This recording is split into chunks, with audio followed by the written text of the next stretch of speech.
He's gonna shove king high again. How much do you have now? I have a lot more. 53 back plus 18, 71. All in.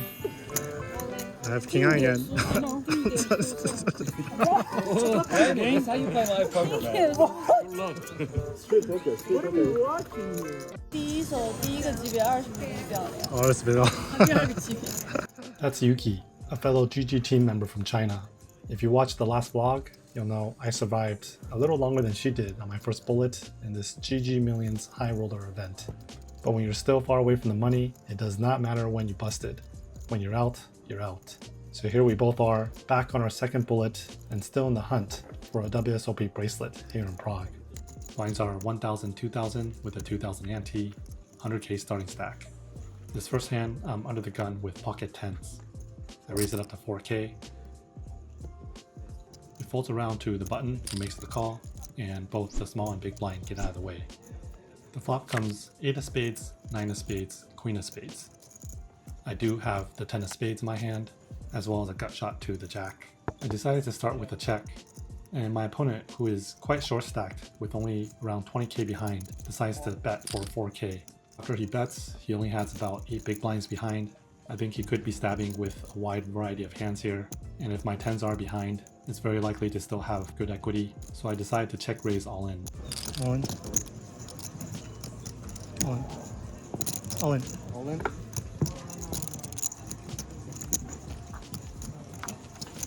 And he folds fairly quickly. Next hand, I'm in the big blind with deuce 4 offsuit. Yuki, who's under the cut +1, raises it up to 4,000.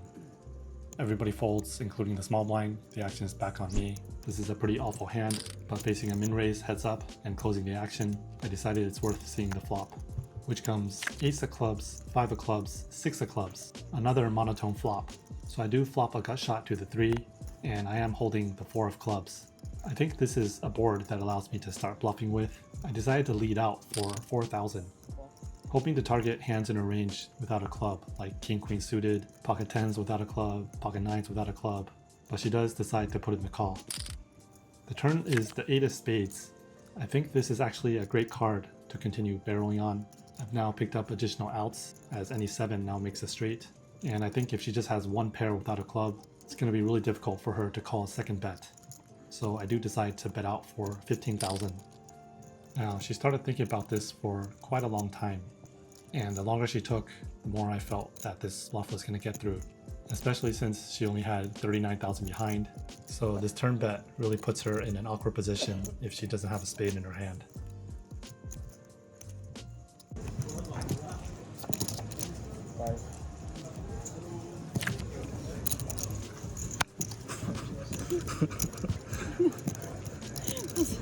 AK? So I think she folded ace king of diamonds, if I saw correctly. Obviously I was targeting weaker hands and just got super lucky I was up against the right type of opponent that had the discipline to fold ace king here. Blinds are up 1,000, 2,500. I'm in the hijack and look down at ace 3 of hearts. Everybody folds to me and I raise it up to 5,000. The player on my direct left in the cutoff calls, Yuki on the button calls, the small blind folds, and the big blind makes the call as well.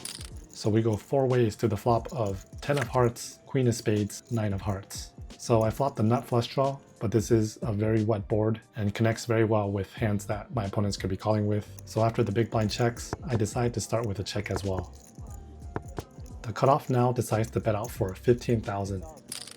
The button decides to call the 15,000. The big blind folds. I looked over at the cutoff stack. He had both me and the button covered. I don't think I'll have much fold equity by raising on this board texture. I decided to just call. The turn is the 8 of diamonds. Any jack now makes a straight. I check, and now the cutoff decides to check as well. And it's the button who now decides to move all in. The dealer counted up her stack. She ended up having 58,000. With 1 card to go, I'm just not getting the right price, so sadly I make the fold, and the cutoff folds as well. So the player in seat 1 gets moved, and suddenly Shaun Deeb takes his seat. For those who don't know him, Shaun is one of the most recognizable players in the poker world with 8 WSOPE bracelets. He's known for playing a very aggressive and unpredictable style.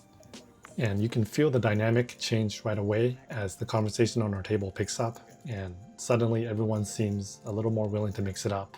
The game just got a lot more interesting, and it's time to buckle up. Blinds are up, 1500, 3000, and right away, I go to war with him.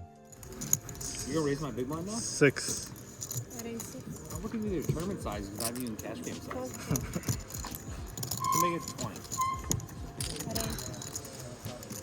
So Shaun has me covered here, and after he 3-bets my open of 6k to 20k, I decide that I have the perfect stack to shove all in for 75,500, which is 25 big blinds.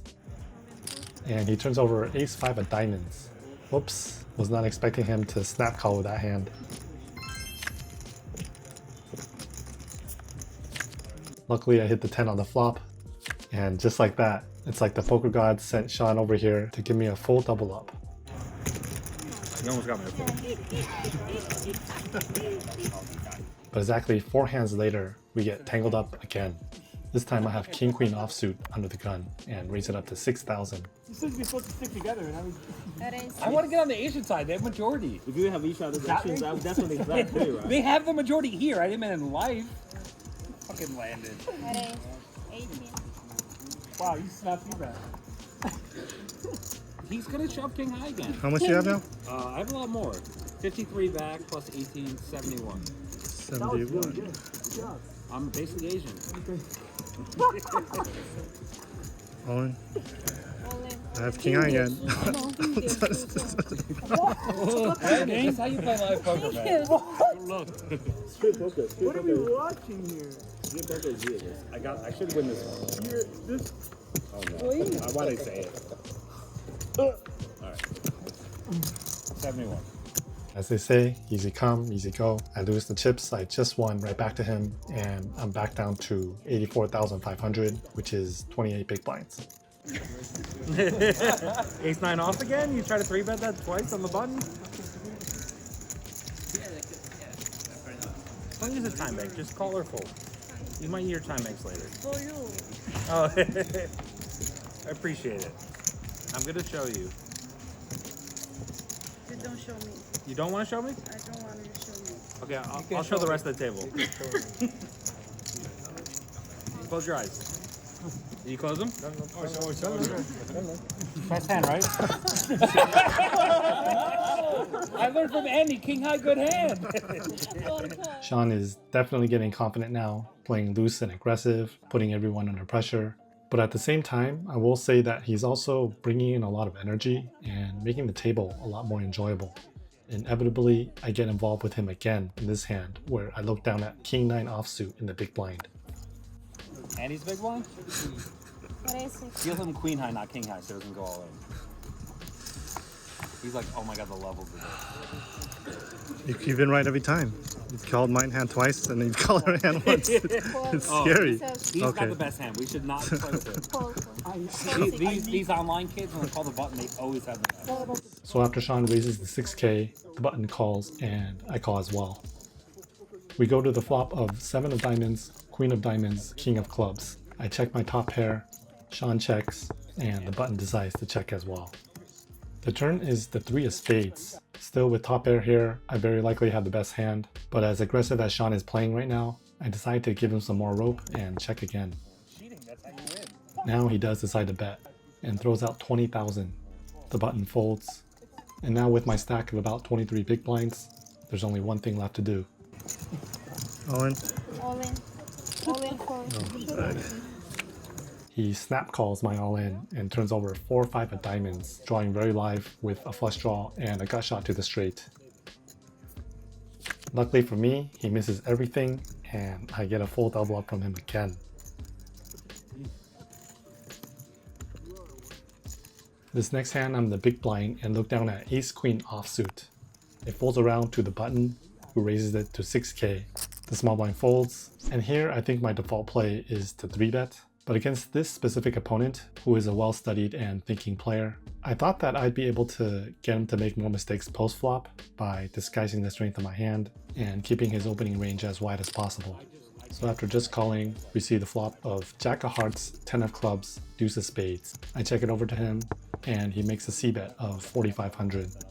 With a gut shot to the nuts and 2 overcards, of course I make the call. The turn is the 7 of clubs, now putting a possible backdoor flush draw on the board. I check it again, and now he makes an overbet of 25,000. I look over at his stack, he still has over 80,000. He's very polarized here when he uses this large sizing, and I do think I have to call again, as my hand still has outs to improve, and he could certainly be betting draws like this. I put in the call, and the river is the 5 of diamonds. I check for a third time, and now he thinks about it for quite a while. He ultimately decides to bet out 86,500, leaving just one 500 chip behind. So essentially an all-in. At this point, I think it's time to let it go, as I think the chances of him bluffing this river have significantly gone down after I called the turn. He has shown extreme strength by taking this line. It makes a lot of sense for him to have a straight here, any of the sets or 2-pair combinations that he would play this way. So a few hands later, the player to my right gets involved in a big hand with Shaun, who has just gone all in on the river. I wish I would come down.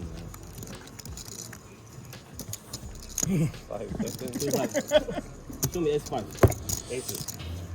Aces. He ends up making the wrong call and doubles up Shaun in this hand. And this hand actually leads to an interesting spot between me and this same player just 2 hands later. So I'm in the small blind with ace-king offsuit. It folds around to the player to my right, who raises it up to 6,500. I put in the 3-bet to 19,500. He decides to make the call, and we go to the flop of 10 of clubs, jack of hearts, ace of hearts. With top pair of aces and a gut shot, my hand doesn't need much protection. I decided to start with a check. The button thinks about it for a bit and decides to check back as well. The turn is the 6 of spades. It's time to start building a pot. I put out a half-size pot bet of 20,000. And my opponent does decide to make the call. The river is the deuce of clubs. This is a great run out for my hand, unless he's made 2-pair or better. I glanced over at his stack, he had less than pot behind.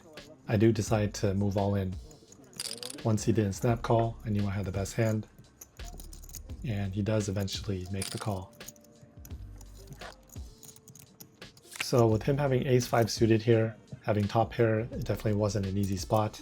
I don't blame him for calling it off, but I do think that because of the hand where he lost to Shaun, that might have frustrated him and affected his judgment here, and if that hand didn't happen, perhaps he might have found the correct fold against me in this hand.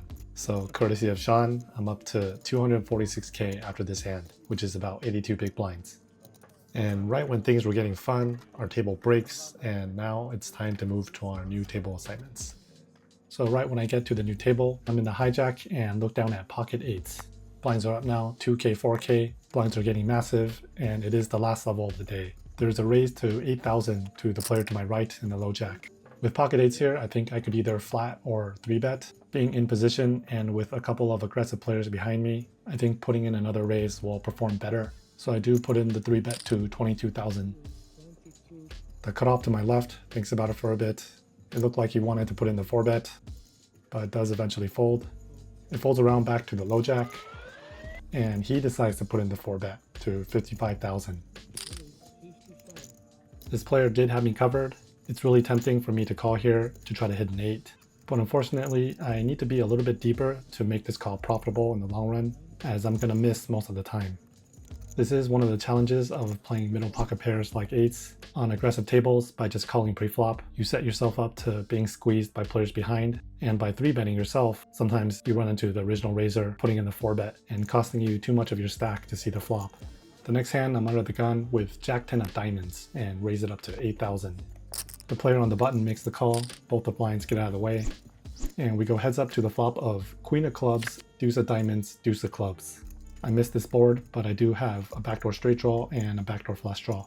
I make a c-bet of 5,500, and the button does put in the call.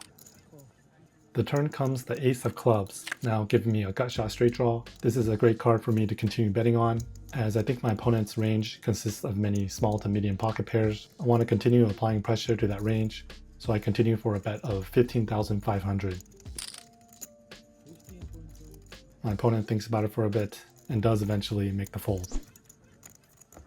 The dealers have now been instructed to just deal a few more hands before day 1 ends, and in one of the last hands of the day, I'm in the small blind with king queen offsuit. The player under the gun decides to open shove all in for 41,000. It folds around back to me, facing a 10 big blind shove, and with only the big blind left to act, I do put in the call. The big blind does fold, and fortunately for me, I'm up against king jack suited.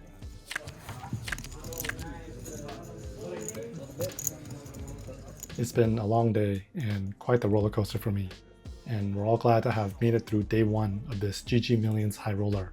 I ended up bagging 267,000. We'll be coming back on day 2 at the blind level of 2.5k, 5k, so about 53 big blinds. I hope you guys enjoyed this episode. I'll see you guys back here for day 2. Thanks for watching. Don't forget to like, subscribe, and hit the notification bell.